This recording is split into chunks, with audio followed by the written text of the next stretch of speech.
everyone, it's me, Nina, getting ready to fix dinner, and I wondered if anyone has ever fixed the pork chop.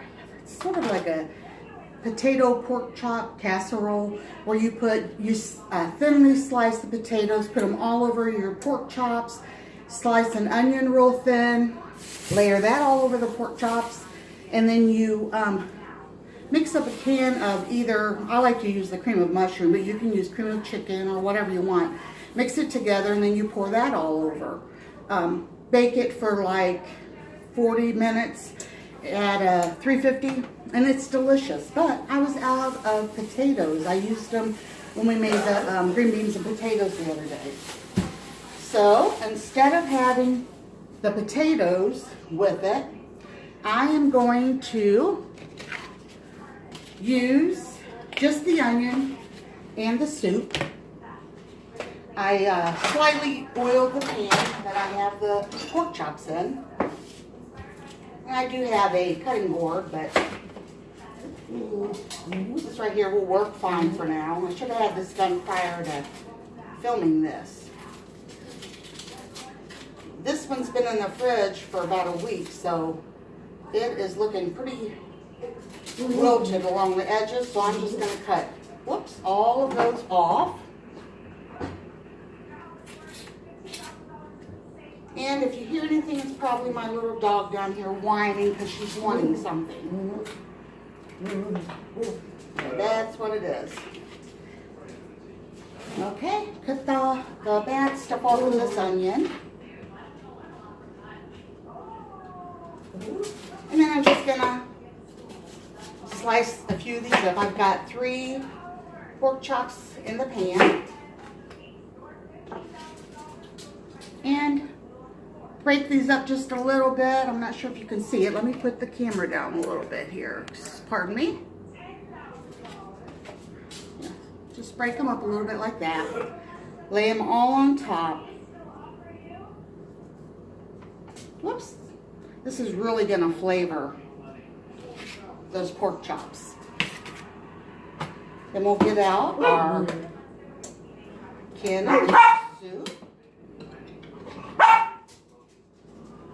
Come here. Hey honey, can you, do you mind getting her, give her a piece of cheese or something? Yeah. Okay. And that's my dog. She is so grouchy. Thank you, honey.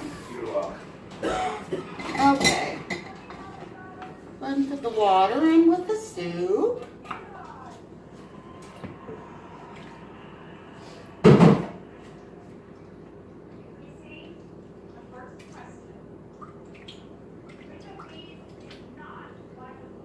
I've got the oven on preheat right now. Talking about my little dog. She's a full-blooded Yorkie, and she can be such an angel. And sometimes, as you just heard, the little demon side comes out. Okay, I mixed up the soup with some water, and I'm just going to pour it along the tops. And let me show you, nothing spectacular. Right over top of the pork chops. I'm going to go ahead and stick it in even though it's not quite ready. The oven hasn't beeped yet, but it shouldn't hurt anything. And then I thought about making, have you guys tried these? They had these on sale for $1 a pack. And we've tried a couple of them. So I thought that would be good with dinner. And then I'm going to go ahead and make this too. This is one of those steamers that you just put in the microwave. Usually don't use this type of food, but you know, when it's on sale, when you're on a budget, I like to be frugal with my grocery shopping, and my husband does most of the grocery shopping, probably 99.9%. Me and Mom just get the things that we usually need. later, like if we use something. So let's see. I think I'm just going to go ahead and put you guys on. I'll pause you, come back when it's when I'm going to film again, and be right back.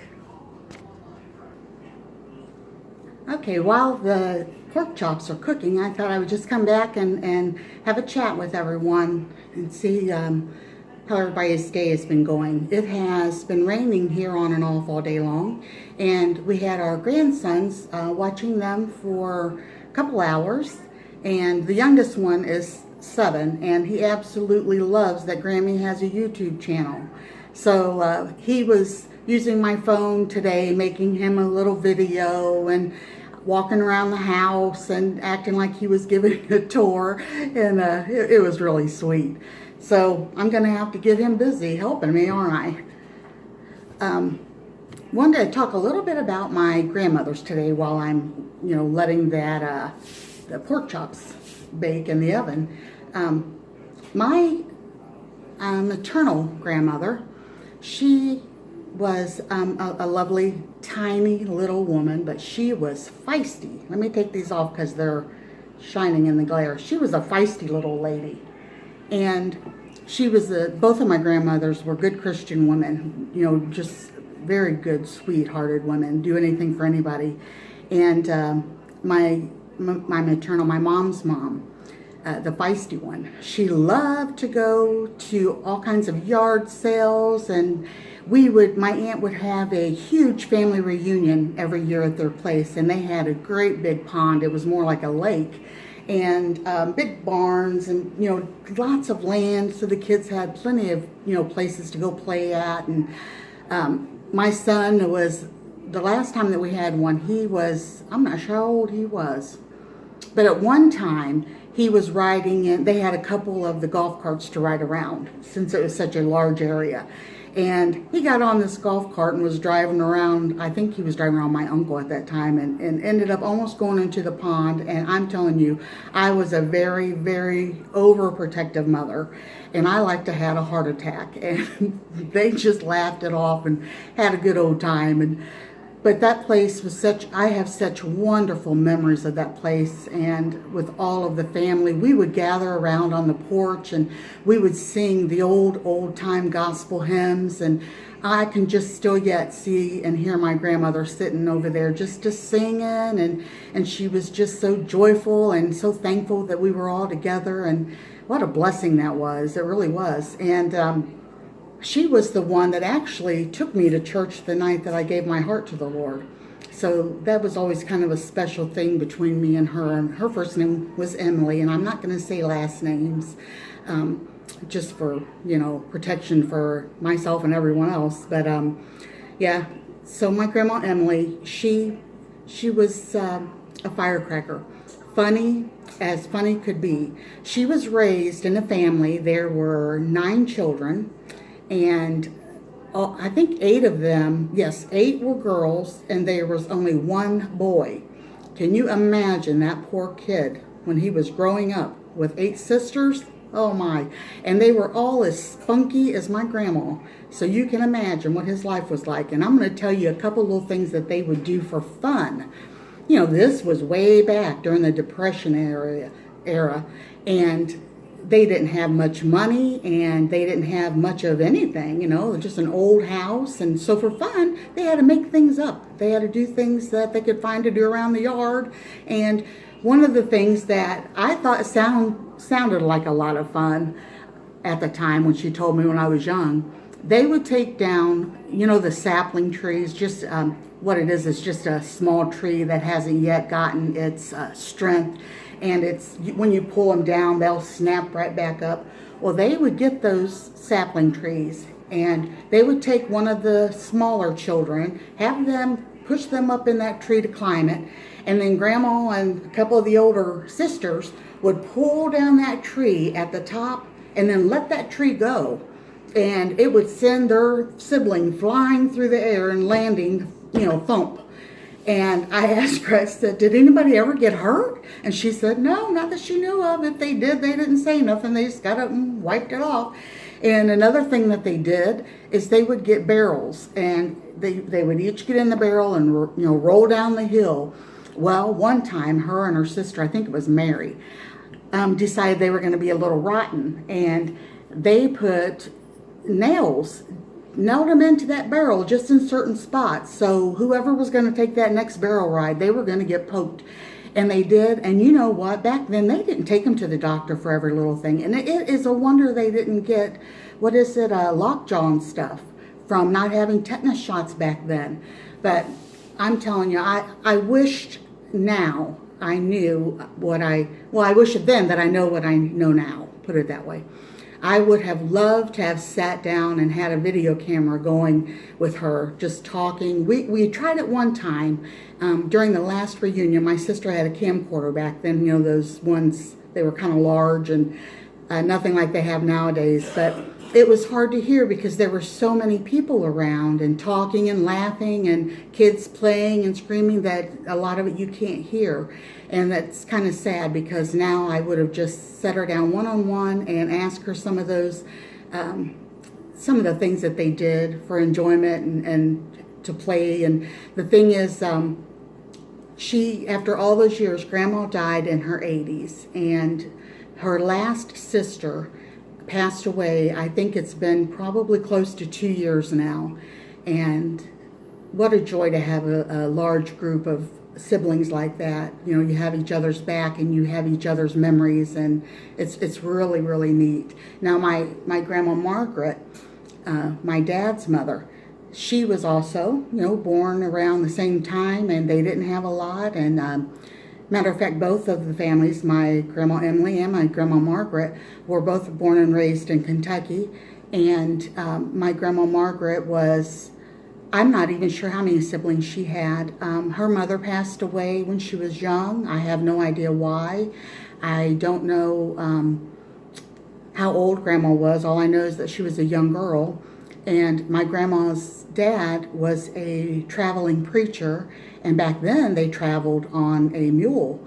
And he would, travel different counties preaching revivals.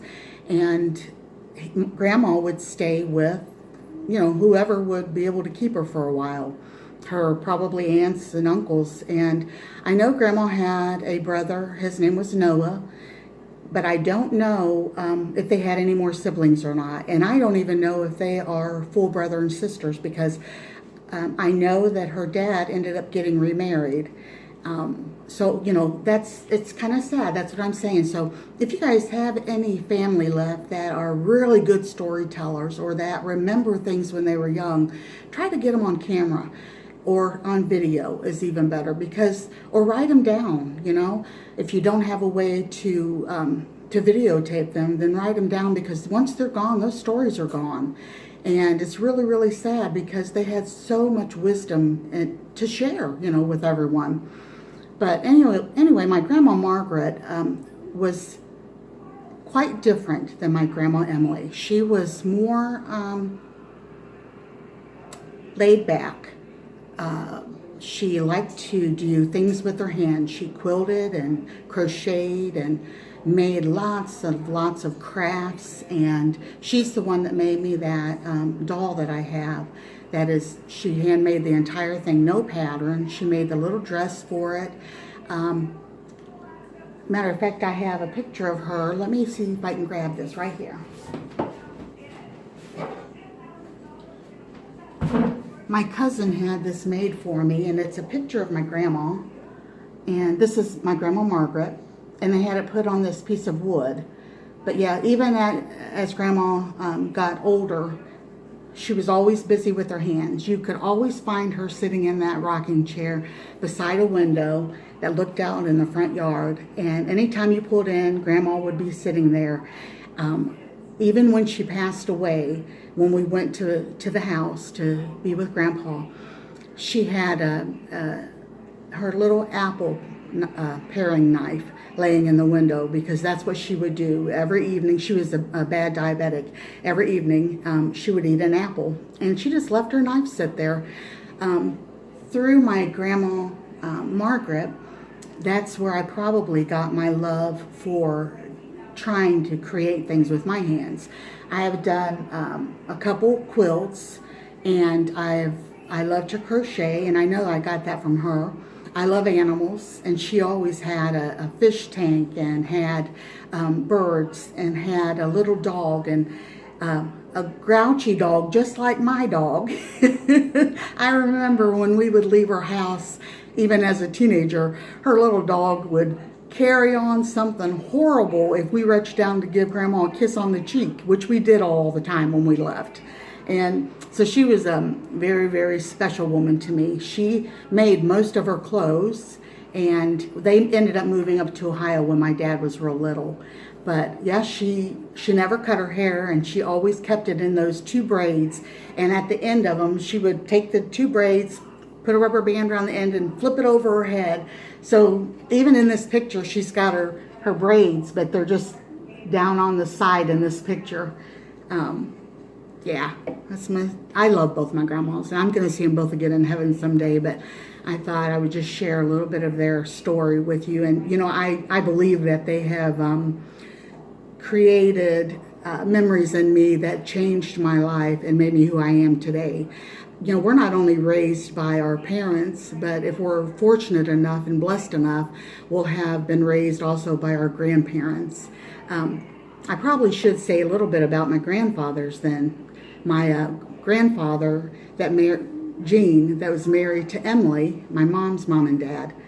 He was a hard worker, buddy. I'm telling you, that man never sat down, never took a day off. He was just go-getter, and that's exactly where my mom gets it from. He loved to mow, and I'm sure that's where I got the love of mowing from. He loved to garden, and he worked at the mill, and for a long time retired from there. And he ended up passing away of cancer. And before he passed away, thank God he gave his heart to the Lord. So I'll see him again.